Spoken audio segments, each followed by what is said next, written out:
Din deyir ki, cılız, kiçik, sənə yaraşmayan balaca məqsədlər üçün ömrünü hədər eləmə. Biz niyə qərb mədəniyyəti ilə müxalifət edirik çox zaman? Allah şahiddir ki, mən özümü deyirəm, biz deyəndə mən özümü deyirəm. Mənim o mədəniyyəti qəbul etməməyimin səbəbi İslam-Müsəlman təəssübkeşliyi deyil. Onlardan, o səbəblərdən biri budur ki, o mədəniyyət insana cılız məqsədlər müəyyən edir. İnsana yaraşmayan hədəflər müəyyən edir. Kiçik hədəflər müəyyən edir. İnsanın himmətini azaldır. Söhbət dindən getmir. Biz İslamı ona görə sevirik ki, bizə yüksək, bizə yaraşan məqsədlər müəyyən edir.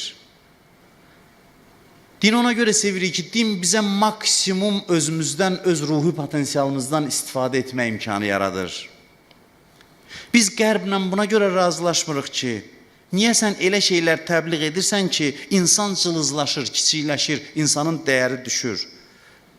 Demirəm ki, qərbdə namaz təbliğ eləsinlər, azan versinlər, cəmaatı namaza dəvət eləsinlər. Bir film çəksinlər ki, bəzi belə filmləri də var, insanlar da baxır və baxsa da çox yaxşıdır. Heç hicaba da riayət eləməsinlər. Heç bir dənə də ibadət səhnəsi göstərməsinlər. Amma uca hədəflərə səsləsinlər insanları. Uca məqsədlərə səsləsinlər.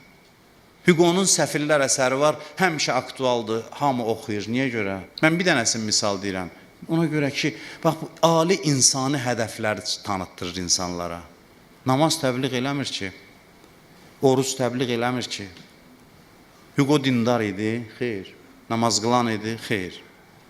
Dindarlıq bu baxımdan götürəndə meyyar deyil. Əgər hədəf müəyyən olunsa, yüksək hədəf, din özü-özünə gələcək, özü-özünə, dindən uyğun olacaq insan.